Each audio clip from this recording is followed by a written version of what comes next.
పల్లీల పొనగంటి కూర. పొనగంటి కూర ఎంత మంచిదండి, ఆరోగ్యానికి చాలా చాలా మంచిది. ఇక పల్లీలు మంచి ప్రోటీన్. మరి ఈ పల్లీలు పొనగంటి కూర ఈ రెండింటితో ఇది ఎలా ఉండబోతోంది తెలుసుకుందాం. మరి ముందుగా కావాల్సిన పదార్థాలు ఏంటో చూసేద్దాం. పల్లీల పొనగంటి కూర తయారు చేసుకోవడానికి కావాల్సిన పదార్థాలు: పొనగంటాకు 1 కప్పు, టొమాటో ముక్కలు 1 కప్పు, చింతపండు తగినంత, కొత్తిమీర కొద్దిగా, పసుపు 1/2 టేబుల్ స్పూన్, ఉప్పు తగినంత, నూనె 3 టేబుల్ స్పూన్లు, పోపు దినుసులు 1 టేబుల్ స్పూన్, ఎండుమిరపకాయలు 4, కరివేపాకు కొద్దిగా, పల్లీలు 1/2 కప్పు, నువ్వులు 1/2 కప్పు, జీలకర్ర 1 టేబుల్ స్పూన్, ధనియాలు 2 టేబుల్ స్పూన్లు, ఆవాలు 1 టేబుల్ స్పూన్, మెంతులు కొద్దిగా. పల్లీల పొనగంటి కూర తయారు చేసుకోవడానికి కావాల్సిన పదార్థాలన్నీ కూడా రెడీగా ఉన్నాయి. పొనగంటి కూర చాలా చాలా చక్కటి కూర. చక్కటి కూర అంటే ఎన్ని విలువలు ఉన్నాయండి దీంట్లో. Vitamin A, potassium, magnesium, iron, zinc, ఇలా చాలా ఎలిమెంట్స్ ఉన్నాయి. అంతేకాకుండా బరువు తగ్గడానికి, కొలెస్ట్రాల్ తగ్గించుకోవడానికి, బీపీని మంచి కంట్రోల్లో ఉంచడానికి, తర్వాత రోగనిరోధక శక్తిని పెంపొందించుకోవడానికి అద్భుతంగా పనిచేస్తుంది. ఇక జీర్ణం విషయంలో కూడా చూసుకుంటే పొనగంటి కూర తినడం వల్ల ఏంటి అంటే కాన్స్టిపేషన్, డైజెషన్ లాంటి ఇబ్బందులు, అంటే డైజెషన్ ఇబ్బందులు ఉండవు, కాన్స్టిపేషన్ అటువంటి ఇబ్బందులు ఏవి ఉండవు. అంటే హాయిగా, అంటే మన గట్టు జీర్ణక్రియ చాలా బాగా మెరుగుపడుతుంది అనమాట. ఇలా మనకి పొనగంటి కూరతో మనం మామూలుగా పప్పు చేసుకుంటాము, పొనగంటి కూర చేసుకుంటూ ఉంటాము.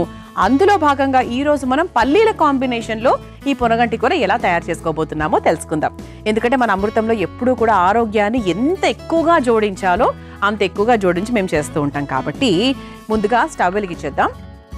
మన ముఖ్యమైన పదార్థం ఏంటి అంటే పల్లీలు. కాబట్టి ముందుగా ఎటువంటి నూనె లేకుండా ముందుగా 1 కప్పు పల్లీలు తీసుకున్నా. కప్పు అంటే 1/3 కప్పు పల్లీలు అనుకోవచ్చు. ఈ రోజు నేను చేసేటువంటి కూర క్వాంటిటీకి తగ్గట్టుగా మనం పల్లీలు తీసుకున్నాం. సరిపోతుంది. అంతకన్నా ఎక్కువ ఉంటే మరి ఓవర్ అయిపోతుంది. సరిపోతుంది. పొనగంటి కూర అంటే పొనగంటి కూరతో కొంతమంది బోల్డ్ రకాలు చేస్తూ ఉంటారు. పొనగంటి కూరతో పచ్చడి కూడా చేస్తూ ఉంటారు. ఇది ఎలా ఉంటుందంటే 50% పచ్చడి లాగా ఉంటుంది, 50% కర్రీ లాగా ఉంటుంది. అంటే ఇది కూరో పచ్చడో చెప్పడం కూడా కొంచెం కష్టమే. చూడండి, నేర్చుకోండి. పల్లీలు కొంచెం వేగింది కాబట్టి దీంట్లోనే మనము నువ్వులు వేసేసుకుందాం. ఓకేనా? నువ్వులు చాలా ఫాస్ట్గా వేగుతాయి కాబట్టి మనం కాస్త చివరిలోనే వేసుకోవాలి. సమానంగా వేసానండి. నువ్వులు పల్లీలు 2 కూడా సమానంగా వేసాను. ఒకసారి వేయించేసుకొని దీన్ని ఒక బౌల్లోకి తీసేసుకుందాం.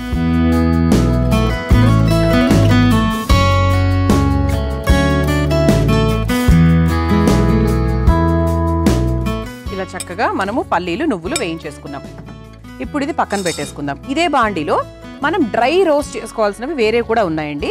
ముందుగా ధనియాలు మరి ఎక్కువ వద్దండి. ధనియాలు మరి ఎక్కువ వచ్చేసేస్తే వాసన వచ్చేస్తుంది. అదే డామినేషన్ ఎక్కువ అవుతుంది. అది కాస్త ఒక 2 స్పూన్స్ ధనియాలు వేసి లైట్గా వేయించుకున్న తర్వాత ఇందులో కాస్త జీలకర్ర పర్వాలేదు, వేసుకోవచ్చు. అది కొంచెం ఎక్కువ తక్కువలైనా కూడా మనకు ఆ రుచి బాగానే ఉంటుంది. కానీ మెంతులు ధనియాలు ఏంటి అంటే ఎక్కువ అయిపోతాయి అన్నమాట. దాని ఫ్లేవర్స్ చాలా తక్కువ. మెంతులు మరి ఎక్కువ చేయదప్పకుండా. ఆ తర్వాత కొన్ని ఆవాలు కూడా వేసుకుందాం. మళ్ళీ మనం పోపులో వేసుకుంటున్నాము అయినప్పటికీ కొంచెం మనకు ఆ ఆవపిండి రుచి ఉంటే బాగుంటుంది కదా, అలా అన్నమాట. ఆ తర్వాత ఎండుమిరపకాయలు, ఇవన్నీ కూడా ఒకసారి వేయించేసుకుందాం. ఇది లైట్గా వేగిన తర్వాత కొంచెం మనం కరివేపాకు కూడా వేసేసుకుందాం. పోపులో చివరిగా కొంచెం పెట్టేసుకున్నాను. అయిపోయిందండి. ఫాస్ట్గా వేగిపోతుంది కాబట్టి దీన్ని కూడా మనము ఇదే బౌల్లోకి తీసుకోవచ్చు. సేమ్ బౌల్, వేరే బౌల్ వాడాల్సిన అవసరం ఏం లేదు.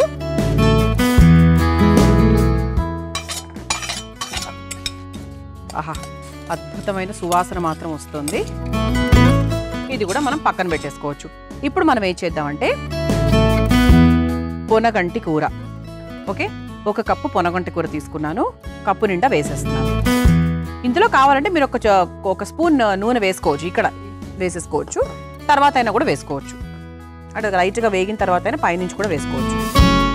కొంచెం ఒక్కసారి మనకి పొనగంటి కూర లైట్గా మనకు రంగు మారేంత వరకు వేగాలి. ఇది కొంచెం మనకు లైట్గా దగ్గర పడాలి. మనకు వేగిన తర్వాత కొంచెం మనకు ముద్దలాగా దగ్గరగా అయిపోతుంది కదా, సో అలా ఒక్కసారి రావాలి.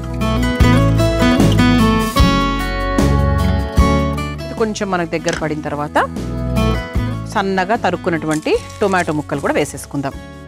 దీంట్లోనే మనం కొంచెం చింతపండు కూడా వేసేసుకోవచ్చు. ఎంత కావాలి, నానబెట్టిందే కాబట్టి చూసుకొని వేసుకోవాలి.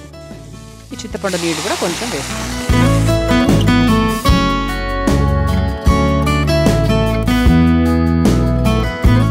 అలాగే కాస్త కొత్తిమీర కూడా వేసుకుందాం.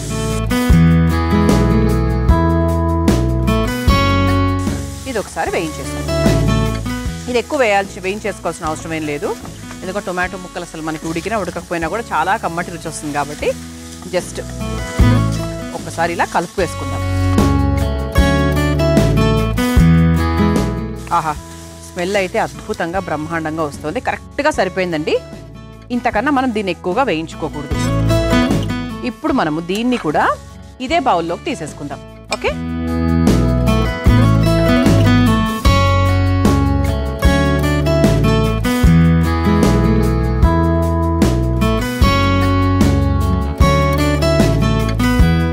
ఇప్పుడు ఇందులో మనం కొంచెం ఉప్పు వేసుకుందాం. ఇంతవరకు మనం ఎక్కడా కూడా ఉప్పు వేసుకోలేదు కాబట్టి సరిపోతుంది. ఇందులో కాస్త పసుపు కూడా వేసుకుందాం. మీరు పసుపు పోపులో వేసుకోవాలి అనుకుంటే అలా కూడా వేసుకోవచ్చు.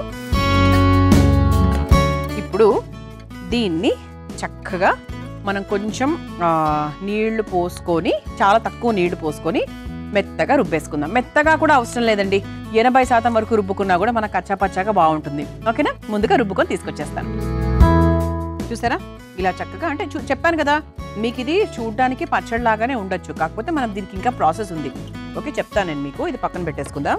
మీరు అలా తింటే అది పచ్చడి అనుకోవచ్చు. నెక్స్ట్ ఇప్పుడు నేను చెప్పే ప్రాసెస్లో చేస్తే అది కూర అనుకోవచ్చు. కొన్ని ఉంటాయి కదండి మనకి పచ్చడి అండ్ కూర అన్ని కలిపిలాగా ఉంటాయి. మళ్ళీ ఇదే స్టవ్ వెలిగించేసుకున్నానండి. ఇందులో కొంచెం నూనె వేసుకుందాం.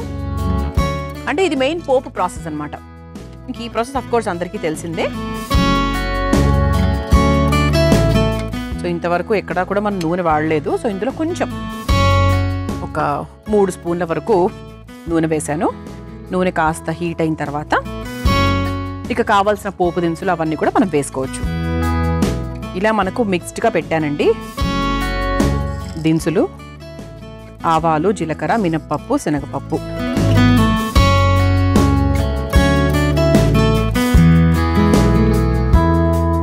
ఇది ఒక్కసారి మనకు కొంచెం వేగిన తర్వాత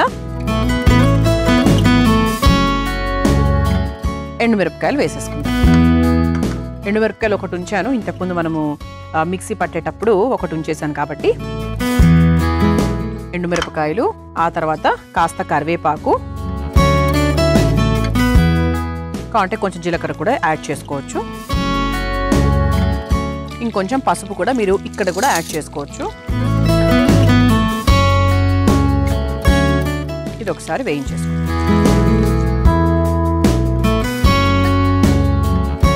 ఇది లైట్గా వేగింది కదా, ఇందులో మనం ఉప్పు వేసేసుకున్నాము. తర్వాత అన్ని స్పైసెస్ అన్నీ కూడా రెడీగా ఉన్నాయి కాబట్టి మనం తయారు చేసుకున్నటువంటి ఈ పునగంటి టొమాటో పేస్ట్ని ఈ పోపులోకి వేసేసుకుందాం. చక్కగా చింతపండు అన్నీ వేసాం కాబట్టి పుల్ల పుల్లగా, కారం కారంగా భలే ఉంటుంది.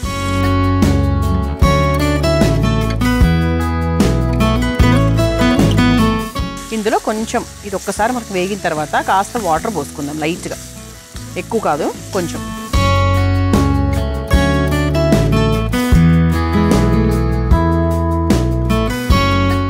ఇక అయిపోయిందండి.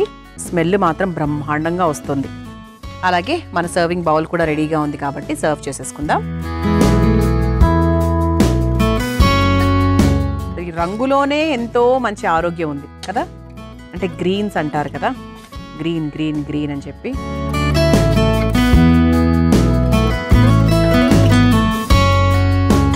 ఇలా సర్వ్ చేసుకున్న తర్వాత లైట్గా కాస్త కొత్తిమీరతో గార్నిష్ చేసేసుకుందాం. ఇలా వేడివేడిగా రుచికరమైన పల్లీల పొనగంటి కూర రెడీ అయిపోయింది. మీరు తయారు చేసుకోవాలనుకుంటే కావాల్సిన పదార్థాలు, తయారు చేసుకునే విధానం మరొకసారి చూసేయండి.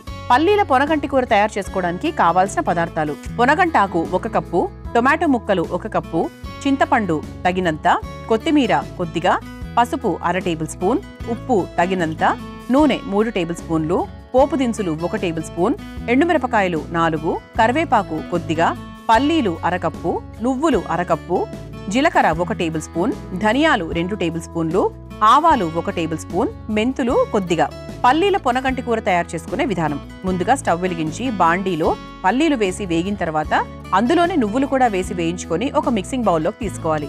ఇప్పుడు అదే బాండీలో ధనియాలు, జీలకర్ర, మెంతులు, ఆవాలు, ఎండుమిర్చి, కరివేపాకు వేసి వేయించుకొని అదే మిక్సింగ్ బౌల్లోకి తీసుకోవాలి. ఇప్పుడు అదే బాండీలో పొనగంటి కూర, టొమాటో ముక్కలు, చింతపండు, కొత్తిమీర వేసి దగ్గర పడేంత వరకు మగ్గించుకోవాలి. తర్వాత అదే మిక్సింగ్ బౌల్లోకి తీసుకొని అందులో కాస్త ఉప్పు, పసుపు వేసి రుబ్బుకోవాలి.